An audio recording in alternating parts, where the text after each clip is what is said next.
Wild year. Thanks, Scott. Despite Republicans largely keeping power in Texas after the election, one seat they lost in the state legislature could prove costly. CBS Austin's Christian Flores joins us live tonight in explaining why losing a seat in the Texas Senate could provide an obstacle for bills they want to pass.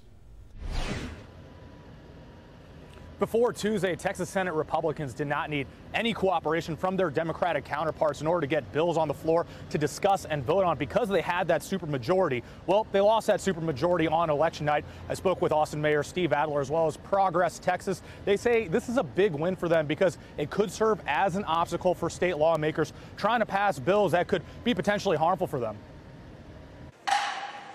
As we get closer to state lawmakers gaveling in a new session at the Texas Capitol, we could be in for a major procedural shakeup. Heading into Tuesday, Republicans held on to 19 seats in the state Senate, the minimum number of votes required to get bills to the floor for discussion and a vote. However, State Senator Pete Flores lost his race, and now Republicans would need cooperation from Democrats to move forward with bills. And I think that's what the voters want. This is welcomed by Austin Mayor Steve Adler, since Governor Greg Abbott has hinted at prioritizing passing bills that would prevent cities from taking actions like reallocating money away from police departments or decriminalizing homelessness. Certainly institutions that are set up in the legislature to help ensure that there needs to be broader support for items that come up to the floor should work, I think, not only in Austin's interest, but in the interest of the state generally. There's a reason why those institutions exist, because they help with good governance. Fights between the governor and cities like Austin often materialize inside the state capitol, Senate Bill 2's property tax cap serving as a recent example.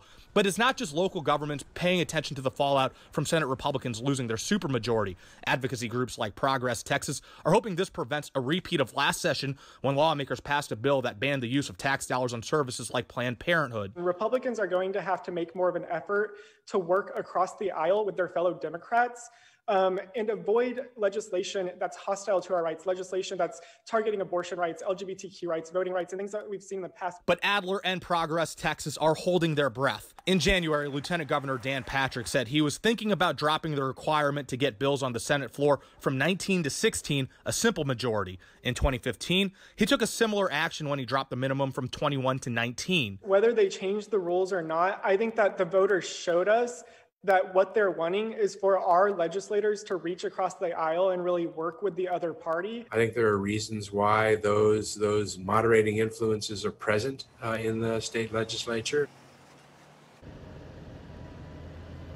We reached out to Patrick's team to see if he will move forward with a proposal requiring only 16 votes to send a bill to the Senate floor.